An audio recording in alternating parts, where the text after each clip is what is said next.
Now, I just wonder if I could take a couple of minutes. Yes, okay.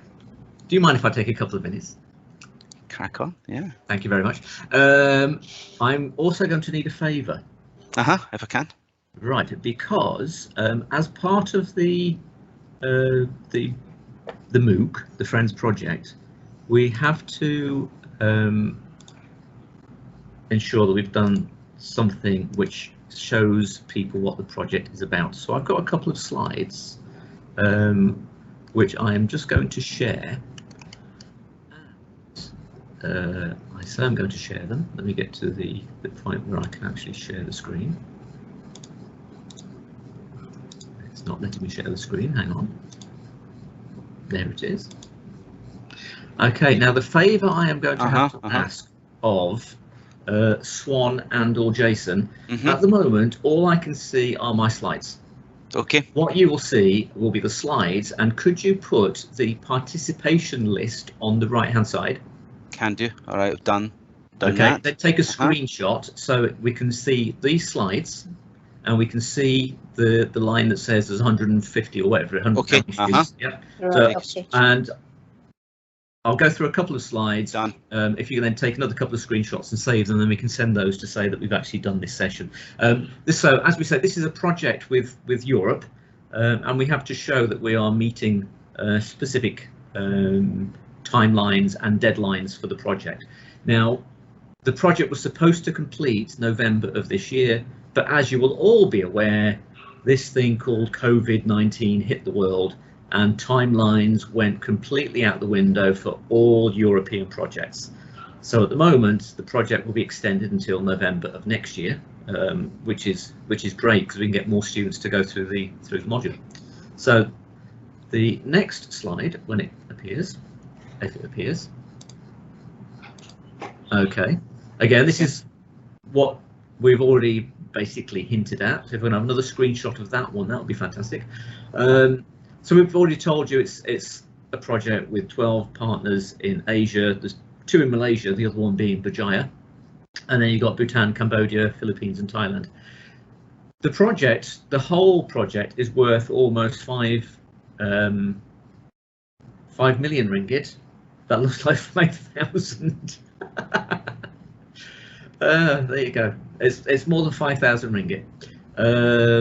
That should be a comma, not a full stop. So it's 4,959,620 ringgit, and of which there's 286,000 that have come to APU. Now that has been put into the tea house. At the moment, you've not been able to see that tea house. You've not been able to use it.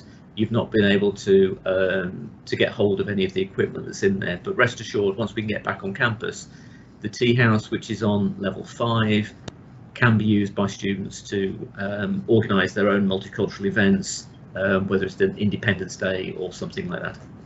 It's where the Student Representative Council will also be able to organise their events. So there's a meeting room, projector, you can borrow a laptop. We've got a couple of cameras, Canon cameras, and there's also a GoPro. The intention had been for this module, you would be able to go and borrow the GoPro, run around with it, and then use it in your digital stories. Now, obviously, not being able to do that this time, unfortunately, but that will not impact the results that you get for this module. It will be based on, you know, what people have been able to do during these very difficult times. Okay, the next slide just tells you about the 14553 means absolutely nothing to me.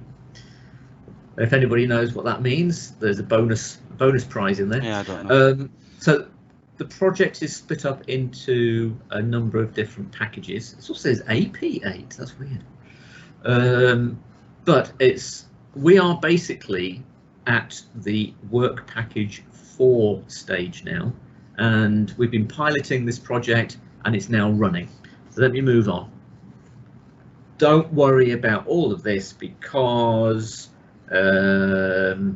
let's jump to interim report cards. Thank you for everybody that's completed the report cards. We've got those now, thank you. The Friends Festival, that's what will be running next Wednesday. So Dr. Savinder and the Student Representative Council are working with that, coordinating with marketing as much as they can to schedule the event around all the other activities which have suddenly come in. But we want to try and get a large number of people in there, and the festival is there to promote values of tolerance, multiculturalism, mutual understanding and peace. So that's what next week's event is all about, and we hope that you will be able to attend that. My battery's running low, I forgot to plug in. Right, okay. There's more activities. This is the last slide, and then I will stop. Jason mentioned that you are one of only 2 institutions in Malaysia that run this module and this type of project at the moment. We will be working with Berjaya, and once we're able to either hopefully travel the country and visit other institutions, or we'll have to do it virtually, we want to get another 10 institutions across Malaysia, East and West Malaysia, to come on board and set up similar projects. Because although it's great that our students and Berjaya students are able to be multicultural, we want to make sure that this is more widespread, and that's all part of the project.